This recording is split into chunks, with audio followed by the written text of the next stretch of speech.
তো আমরা যে জায়গা থেকে শুরু করেছিলাম, চুয়াডাঙ্গা, ঢাকা, তারপর যে যুক্তরাষ্ট্র, লিবিয়া, যুক্তরাজ্য, এসব জায়গায় ঘুরে এসে আপনি তারপরে আবার দীর্ঘ সময়ের জন্য যে বাংলাদেশে থিতু হলেন, এটা তো নাও হতে পারতো। নাও হতে পারতো এই অর্থে যে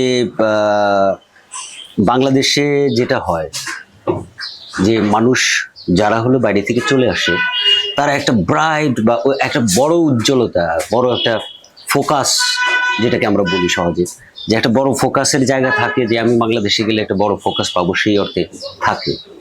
তো সেই জায়গাটা কিন্তু আপনি থাকলেন না, আবার আপনি বাইরেও সেটেলড হলেন না।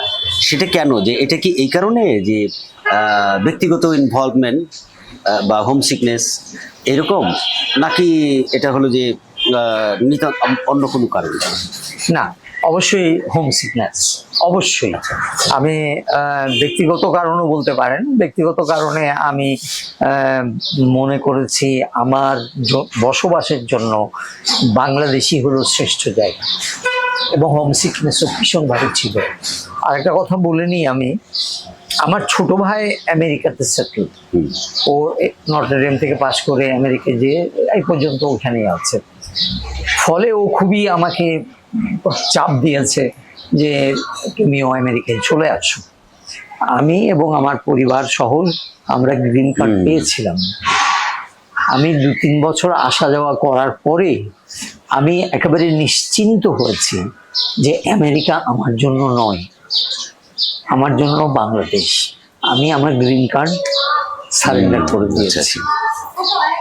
একটা বিষয় যেটা স্যার আমরা দেখলাম যে ঢাকায় আপনার বেড়ে ওঠা, তারপর মানে ঢাকার যে সোসাইটি তখন গড়ে উঠছে, অর্থাৎ 60s বা 60 বা 60-এর পরের যে সময়টা, আব্দুল মান্নান সৈয়দ বা অন্যান্য যাদের কথা বললেন, নাটকের সাথে থিয়েটারের সাথে ইনভলভমেন্ট, সেই অর্থে আমরা যেটাকে ধরেন যে একদম পারিভাষিকভাবে যদি দেখি যে পাওয়ার এলিট বলে যেটাকে, সেই পাওয়ার এলিটদের সাথেই কিন্তু আপনার কানেক্টিভিটি। কিন্তু আবার পাওয়ার এলিটদের এখন আমরা যেটা দেখছি যে পাওয়ার এলিটদের একটা বড় হাব হচ্ছে ঢাকা বিশ্ববিদ্যালয়। আপনি অন্যভাবে নিয়েন না বিষয়টা, সত্য এটা। অবশ্যই না, যে আমরা এই যে আন্দোলন দেখলাম, এই আন্দোলনে যে ছেলে মেয়েগুলো বেরিয়ে আসলো, তারা কিন্তু স্বতঃস্ফূর্ত আন্দোলন। ঢাকার বাইরের ছেলে মেয়ে ছিল, ঢাকা বিশ্ববিদ্যালয়ে বা সরকারি যে বিশ্ববিদ্যালয়গুলো আছে আমাদের, সেই বিশ্ববিদ্যালয়গুলো বাইরে বেসরকারি বিশ্ববিদ্যালয়ের বিরাট একটা ইনভলভমেন্ট ছিল। কিন্তু আমরা শেষে দেখলাম যে আন্দোলন শেষ হয়ে যাওয়ার পরে নেতৃত্বের জায়গা যখন তৈরি হতে থাকলো, তখন সব কিছু কিন্তু ঢাকা বিশ্ববিদ্যালয়ের ভেতর থেকেই হতে থাকলো। এবং এইটা হচ্ছে বাংলাদেশের একটা দীর্ঘকালের বাস্তবতা। বাইরে থেকে হয়তো দেখা যাবে চিটাগাং থেকে, হয়তো দেখা যাবে চুয়াডাঙ্গা থেকে বা ময়মনসিংহ থেকে একজন মন্ত্রী হচ্ছেন। মন্ত্রী হওয়া মানে হলো যে একদম টপ লেভেলে থাকা, রাষ্ট্রের দণ্ডমুণ্ডে। কিন্তু সেই লোকটির আসলে ওই অর্থে কোনো ভূমিকা থাকছে না ফাইল সিগনেচার করা ছাড়া। বা ঢাকার যে ওই আমরা যেটাকে বলি পাওয়ার এলিটের জায়গা, তাদের মধ্যে তার আসলে ইনভলভমেন্ট কোনোভাবেই থাকছে না, বা তার ওই অর্থে কোনো পাওয়ার চর্চা করার জায়গাটা থাকছে না। আপনি এরকম একটা সেন্ট্রাল পজিশনে থাকার পরও, সেন্ট্রাল পজিশন বলতে বোঝাচ্ছি যে যে ক্রাইটেরিয়াগুলো এখানে থাকার কথা, যেমন ধরা যাক যে ঢাকা বিশ্ববিদ্যালয়ে পড়াশোনা, তারপর থিয়েটার, সংস্কৃতি অঙ্গন ইত্যাদি ইত্যাদি সব মিলে আপনি কিন্তু সেই জায়গাটায় থাকলেন না। এটা কেন হলো? প্রশ্নটা দীর্ঘ হলো, কিন্তু জানার আগ্রহটা আমার খুবই। না, ঠিক আছে, ঠিক আছে, সুন্দর প্রশ্ন। কারণ আমি বলবো যে হ্যাঁ, আপনার এটা একটা খুবই ভ্যালিড প্রশ্ন।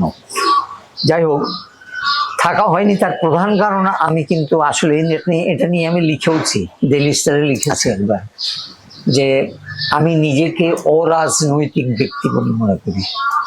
আমি রাজনীতির দুটো জিনিসে আমরা একেবারে অযোগ্য বলে মনে করি। একটা হলো রাজনীতি, আর একটা হলো ব্যবসা। এই দুটো জিনিসের ব্যাপারে আমি খুবই অযোগ্য। তো আমি একটা প্রবন্ধ লিখেছিলাম, যেটা কথা বলছি, যে ডেইলি স্টারে অনেক আগে ছাপা হয়েছে, যে বিইং আপলিটিক্যাল, মানে অরাজনৈতিক হওয়া। আমি এটা তো মানতেই হবে যে রাজনীতি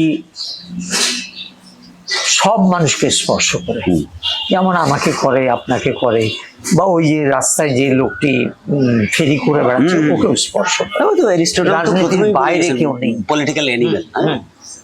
কিন্তু রাজনীতি করার যোগ্যতা কিন্তু আমি মনে করি খুবই কম মানুষের আছে, খুব কম। কারণ রাজনীতি করতে হলে যে কাজগুলো করতে হয় সেগুলোকে মানিয়ে নেওয়া খুব কঠিন, খুব কঠিন। এই যে আপনি যে কথাটা বললেন, এরকম নাটক ব্রেস্টের অনেকগুলো আছে, কারণ ব্রেস্ট তো খুব রাজনৈতিকভাবে সচেতন ব্যক্তি ছিল। যে রাজনৈতিক যে পট পরিবর্তন হয়, সেখানে যারা আন্দোলন করে তারা আন্দোলনের পরে কি হয়, তারা সাইড লাইন হয়ে যায়, মূল আন্দোলনের বাইরে চলে যায় বিভিন্ন ভাবে। এক নম্বর, হয়তো ইচ্ছাকৃতভাবে মানুষ তাদেরকে সরিয়ে দেয়, কিংবা যে দু একজন আসে রাজনীতিতে কিংবা একেবারেই কেন্দ্রবিন্দুতে, তাদেরকেও দেখা যায় আস্তে আস্তে অচল করে দেওয়া হয়। তো এইসব কারণগুলো আমি বাইরে থেকে লক্ষ্য করেছি, যেমন তেমনি আমি এটাও লক্ষ্য করেছি যে বেশিরভাগ রাজনৈতিক সচেতন যারা সাহিত্যিক, তাদের লেখার মধ্যেও এই কথাগুলোই বারবার এসছে। এটা বাংলাদেশে কিন্তু সমানে ঘটছে, এখনো ঘটছে আমি মনে করি।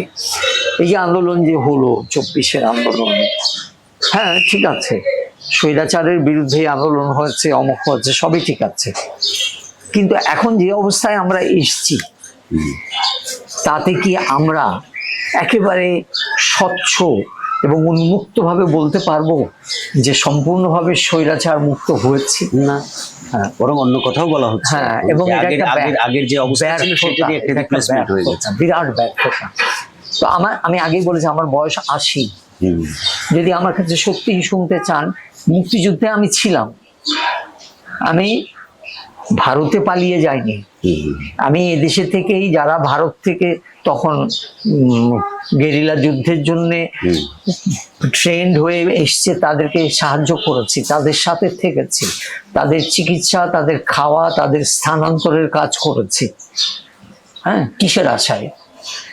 স্বাধীন এমন একটা দেশ পাবো যেখানে সবাই সমান সুযোগ পাবে এবং যে যেরকম আছে সেরকম মূল্যায়ন হবে। তা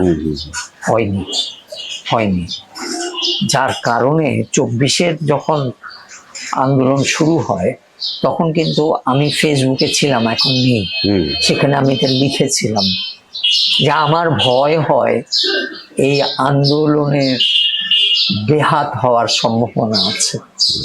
এবং তারপরে অনেকের কাছে গালিগালাজ শুনেছি, তারপর থেকে আমি ফেসবুক থেকে সরে এসেছি এবং বলেছি, ভাই আমি রাজনীতি বুঝি না, অতএব আমাকে ক্ষমা করে দেন। না, কিন্তু আপনি যেটা বললেন যে আমরা তো আসলে ওই অর্থে আপলিটিক্যাল তো হতে পারি না বলতে বোঝাচ্ছি যে যেহেতু রাজনীতি আমাদেরকে নানাভাবেই হলো কি বলা যায় যে তাড়া করতে থাকে, ধাওয়া করতে থাকে, বা আমরা আসলে একটা রাজনৈতিক পরিসরের মধ্যেই আছি, এর থেকে বেরোনোর কোনো উপায় নাই। যেমন আপনি সাহিত্য, শিক্ষকতা এসবের কাজ করলেও কোনো না কোনো ভাবে রাজনীতির একটা সম্পৃক্ততা, একটা দূরবর্তী সংযোগ ওটা থেকেই যায়, পেশাগত জীবনে, ব্যক্তিগত জীবনেও সেটা এসে পড়ে, আর কালচারাল এরেনার মধ্যে তো সেটা থাকেই। তো এর মধ্যেও আমরা দেখলাম যে আপনি খুব একটা নিবৃত্তির জায়গা যেটা বলা যায় সেটা কিন্তু আপনি বেছে নিয়েছেন, যে এই বাইগাঞ্জামের মধ্যে আমি নাই, আমি আমার মতো আছি। তো এইটাই কি আপনার কমফোর্ট জোন? মানে এটাই আমার চরিত্র, এটাই আমি চাই। তা না হলে আপনাকে আমি বলি, আমি যে 35টা নাটক অনুবাদ করেছি, সূর্য দীঘল বাড়ি ইংরেজিতে অনুবাদ করেছি, ভায়োলেটেড ইন 71 সুরমা জাহিদের ওটা ইংরেজিতে অনুবাদ করে বাংলা একাডেমি দুটো প্রকাশ করেছে, নারীবাদী নাটক করেছি, এবং ব্রেখটের 40টা কবিতা অনুবাদ করেছি, এগুলো একটাও করতে পারতাম না। আচ্ছা, একটাও করতে পারতাম না। আমি হয়তো ডিস্ট্রাক্টেড অন্য কিছু লোভে, ক্ষমতার লোভে বা যেটাকে বলবো যে ফেমের লোভে আমি হয়তো অন্য কিছু হয়ে যেতাম। আমি নিজেকে খুবই ধন্যবাদ দিই যে এই কাজটা আমি করিনি। এখন কি নিয়ে কাজ করছেন স্যার? এই মুহূর্তে অনেকগুলো কাজ করছি, তার মধ্যে একটি সবচেয়ে বড় কাজ যেটি করছি খুবই সম্মুখ গতিতে, কি শেষ পর্যন্ত শেষ করতে পারবো কিনা জানি না, সেটা হলো জেমস জয়েসের ইউলিসিস উপন্যাস। আমি সেটার কথাই বলছিলাম, এই কারণে বলছিলাম আপনি অনুবাদ করছি। বোধহয় এটার একটা অংশ বিশেষ আমরা কোনো একটা অনলাইনে বিডি নিউজ 24-এ বেরিয়েছে, সেটা অনেক আবার আগে তো। আবার উত্তরাধিকারেও বেরিয়েছে, বাংলা একাডেমির পত্রিকা যেটা, উত্তরাধিকারেও বেরিয়েছে। তারপরে আমি এটা বাইরে দেয়া বন্ধ করে দিয়েছি, কারণ ওটা করতে গেলে আবার করতে হয় কি, ওগুলো ওই পত্রিকার যে উপযোগী করে আবার তৈরি করে দিতে সময় নষ্ট হয়, সেই জন্য আমি ওটা বাদ দিয়েছি। কাজ অগ্রসর হচ্ছে কম, পত্রিকার ডেলিভারি হচ্ছে বেশি, সেই জন্য ওটা বন্ধ করে দিয়েছি। এটা কত দূর হলো? এটা আমি বলবো প্রায় 60 থেকে 70 ভাগ মতো করে ফেলেছি, বাহ, এখনো 30 ভাগ। কারণ আপনি জানেন উপন্যাসটা তো বিশাল, বিশাল, হ্যাঁ। খালি বিশালত্ব নয়, না, ওটা উপন্যাসটার জটিলতাও আছে। দুর্বোধ্যতা হ্যাঁ। আরো একটা সমস্যা, বিরাট সমস্যা। তো আমরা এটা জানি যে জেমস জয়েসের ইউলিসিস হলো এক ধরনের একটা কাল্ট বলা যেতে পারে, যে আর এটা হলো যে এটার যে দুর্বুদ্ধতার কথাটা আপনি বলছিলেন, যে এটা ভাঙার চেষ্টা অনেকেই করেছে। মানে ভাঙার চেষ্টা বলতে বুঝছি যে অনুবাদ তো এক ধরনের ডিকোডিংও। হ্যাঁ, ডিকোডিং এক ধরনের না, আসলেই হ্যাঁ, তো সেই জায়গা থেকে এটা করার চেষ্টা বাংলায় অনেকেই করেছে হয়তো, কিন্তু কেউ আর সফল হতে পারেনি, মানে শেষ করতে পারেনি, এই অর্থে সফল হতে পারেনি। সেরকম সম্ভাবনা আমারও আছে। তো আপনি 70 ভাগ করে ফেলেছেন, এটা কিন্তু ভীষণ আশার কথা। তো আমরা কবে নাগাদ এটা শেষ পাবো আশা করতে পারি? আমি নির্দিষ্ট কোনো বছর বলতে চাই না, কিন্তু এটা নিশ্চিন্ত যে আগামী 2 বছর পরও লাগবে।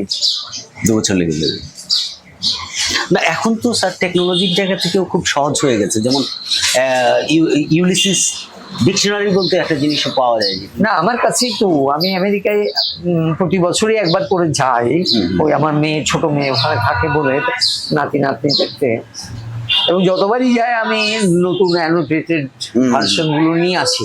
এই পর্যন্ত আমার কাছে প্রায় 40টা ভার্সন আছে, কিন্তু সমস্যা অন্য।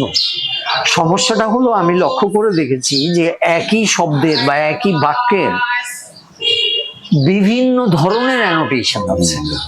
এখন আমি কোনটা নেব, এটা একটা সিদ্ধান্ত, বিরাট সিদ্ধান্ত। মানে শুধু একটা নিলেই তো হচ্ছে না, একই হ্যাঁ, না। সঙ্গে মানে সে যেভাবে একটা শব্দকে বহুমাত্রিক বিচ্ছুরণ দিচ্ছে, একইভাবে বাংলায় সেরকম একটা শব্দ রাখা বা তৈরি করা, হ্যাঁ, এবং বাংলা যেটা আবার একই সঙ্গে ওরকম বহুমাত্রিক বিচ্ছুরণ দিচ্ছে। এটাও যেমন, এটাও তো মানবেন যে শব্দের যে ইকুইভ্যালেন্স, হ্যাঁ, সমার্থক শব্দ বের করাও অত সহজ না, অত সহজ না।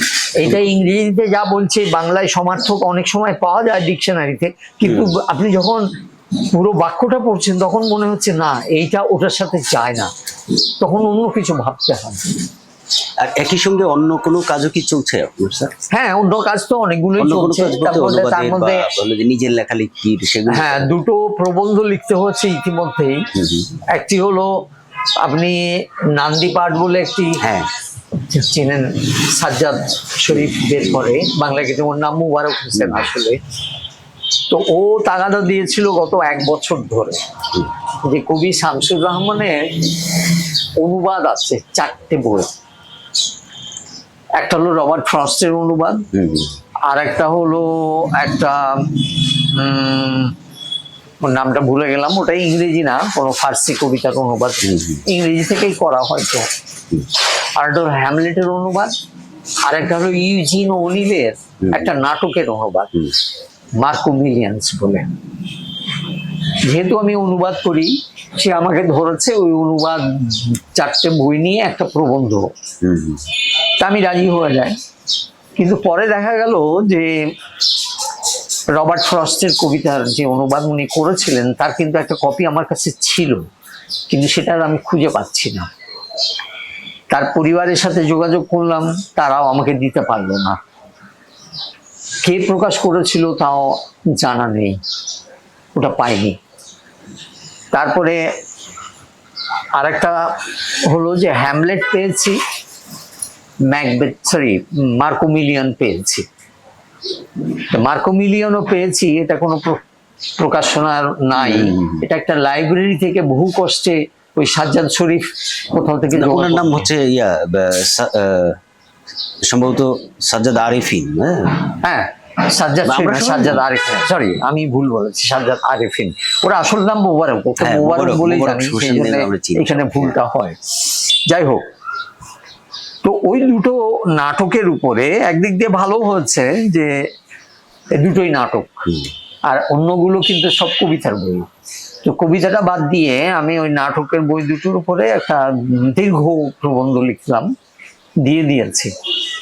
আর একটা হলো ইউপিএল এর তরফ থেকে একটা প্রকাশনা করতে চেয়েছে, নীতিগতভাবে রাজি হচ্ছে, যেটা সম্পাদনা করছে আমার এক সহকর্মী, ওর নাম হলো তুষার তালুকদার। তো ওটা একটা কবি, ও বইটা হলো পাবলো নেরুদার উপরে, ইংরেজিতে। তো কবি জোর দিচ্ছিল একটা লেখা দেন, ওই লেখাটা লিখলাম আর কি, যে কেন পাবলো নেরুদা তৃতীয় বিশ্বের সবচেয়ে পপুলার এবং তার কবিতা সবচেয়ে বেশি অনুবাদ হয়েছে তৃতীয় বিশ্বে, ওই বিষয়টা নিয়ে। এই দুটো প্রবন্ধ লিখলাম। আর একটা ছোট্ট প্রবন্ধ লিখেছি কালিও কলমের অনুরূপে, সেটা হলো সৈয়দ মঞ্জুরুল ইসলামের উপরে, ছোট্ট, তেমন বেশ বড় না। আচ্ছা, এটা কি রিসেন্টলি যেটা এটা বোধহয় বেরুবে, এই মাসে বেরোনোর কথা। আচ্ছা আচ্ছা। তো আপনি তো দীর্ঘদিন আপনি নাটক তো অনুবাদ করেছেন, এর পাশাপাশি যেটা আমরা দেখলাম যে বাংলাদেশের যে চলচ্চিত্রগুলো গত 20 বা 30 বছর ধরে বা আরো বেশি সময় ধরে, যেগুলো আমাদের মানে সারা বিশ্বে বাংলাদেশের চলচ্চিত্রের প্রতিনিধিত্ব করে, যেটাকে বলা যায় প্রতিনিধিত্বকারী যে চলচ্চিত্র, সেগুলোর অধিকাংশ চলচ্চিত্রের সাবটাইটেল, ইংলিশ সাবটাইটেল, যেটা অর্থাৎ সারা বিশ্বকে বোঝানোর জন্য যে প্রক্রিয়াটা, সেইটা আপনার হাতে করা। এইটার ধরেন যে অনেকে তো করতে চাইবে না এই কারণে যে সত্যি কথা যদি আমরা বলি যে বাংলাদেশে বা সারা বিশ্বে সাবটাইটেল করাটা কিন্তু অত ক্রেডিটেবল কোনো কাজ না। তো আপনি এটা দীর্ঘদিন ধরে করলেন, আমার যতদূর মনে পড়ে অন্তত 13টা খুব প্রসিদ্ধ সিনেমার সাবটাইটেল, আরো বেশি হতে পারে, আমিও গুনিনি। এটার মূল কারণ হলো যে আমি আপনাকে আগেই বলেছি যে আমি আসলে চলচ্চিত্র সংসদ আন্দোলনের সাথে জড়িত ছিলাম, নাটকের সাথে ছিলাম না। নাটকে আমি এসেছি অনেক পরে, যখন গ্যালিলিও নাটক মঞ্চে সফল হলো তখন, যেটা 86 সালে। কিন্তু আমি চলচ্চিত্রের সাথে আছি 62 না বলবো, কারণ তার 63-তে আমি ঢাকা বিশ্ববিদ্যালয়ে ঢুকেছি, 62 সালে ঢাকা বিশ্ববিদ্যালয় চলচ্চিত্র সংসদের শুরু। তো 63 সাল থেকেই আমি চলচ্চিত্র সংসদ ছিলাম। তো তখন দেশ স্বাধীন হওয়ার পরে সম্ভবত 73 বা 74 সালে কোনো সময়ে সতীশ বাহাদুর আচ্ছা এসেছিলেন ঢাকাতে, আমাদের পাকিস্তান ফিল্ম সোসাইটির অনুরোধে ভারতীয় দূতাবাসের মাধ্যমে। উনি শিক্ষক ছিলেন পুনা ফিল্ম ইনস্টিটিউট। তো উনি একটা ফিল্ম অ্যাপ্রিসিয়েশন কোর্স করেছিলেন 1 মাসে, এটা আমি করেছিলাম। এবং তখন অনেক অদেখা বিখ্যাত চলচ্চিত্র দেখার সুযোগ হয়েছিল, তার মধ্যে আছে stage coach, cabinet of doctor Caligari, তারপরে আরো এরকম অনেক ব্যাটলশিপ পোটেমকিন। এবং উনি কিছু টেকনিক্যাল জিনিস আমাদেরকে শিখিয়েছিলেন, ফ্রেমিংটা কি, কয় সেকেন্ড থাকে এক একটা ফ্রেম, এবং সাবটাইটেল করতে হলে ওই ফ্রেমের মধ্যে কতটুকু বড় সেন্টেন্স লেখা যায়, বেশি বড় লিখলে পড়ার অসুবিধা। ওইটা শেখার পরে এটা আমার খুব পছন্দ হচ্ছে। কিন্তু সাবটাইটেল লেখার সুযোগ এসছে অনেক পরে, প্রথম সুযোগটা এসছে নাসিরুদ্দিন ইউসুফ বাচ্চুর ৭১-এর যিশু যখন করলো, বাচ্চুর সাথে আমার ঘনিষ্ঠতা ছিল। বাচ্চু বলল যে সেলিম ভাই, এটা আপনার পরীক্ষা, আপনি সাবটাইটেল করে দেখেন কেমন হয়। তো ভালো হয়েছিল মনে হয়, কারণ তারপরে প্রায় সবাই এই যে মোর্শেদুল ইসলাম, আমার যতদূর মনে পড়ছে, আমার নাম রাশেদ, যে হ্যাঁ হ্যাঁ সবই আমার, তারপর দীপু নাম্বার 2, এরকম আরো অনেকগুলো সিনেমা। সাইদুল আলম, ওই যে টুটুলের সিনেমাগুলো, তারপরে আবু সাইদের সিনেমা, এগুলো সবই আমার কথা। তো আপনি আমরা যেটা দেখি যে বাংলা অনুবাদ তো করেই অনেকে, যেমন কবির চৌধুরী করেছেন, বাংলা ইংরেজি দুটোই করেছেন।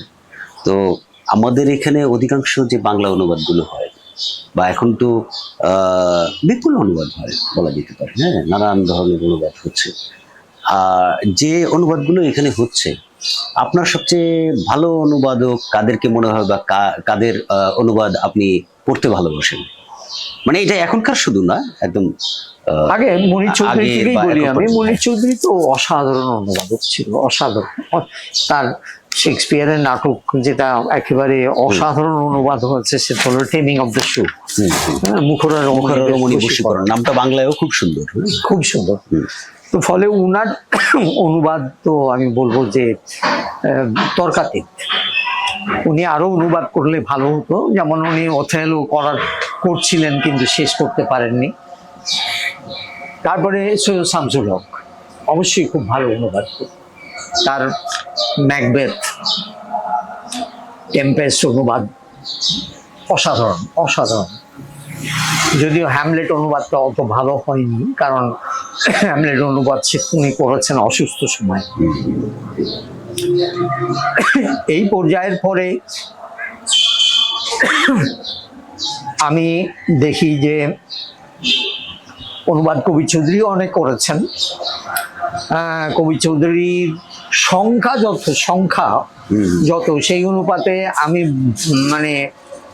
দ্বিধা সহকারেই বলছি যে ওটার কোয়ালিটি অত উঁচু স্তরের মনির চৌধুরীর মতো বলে মনে হয় না আমার কাছে।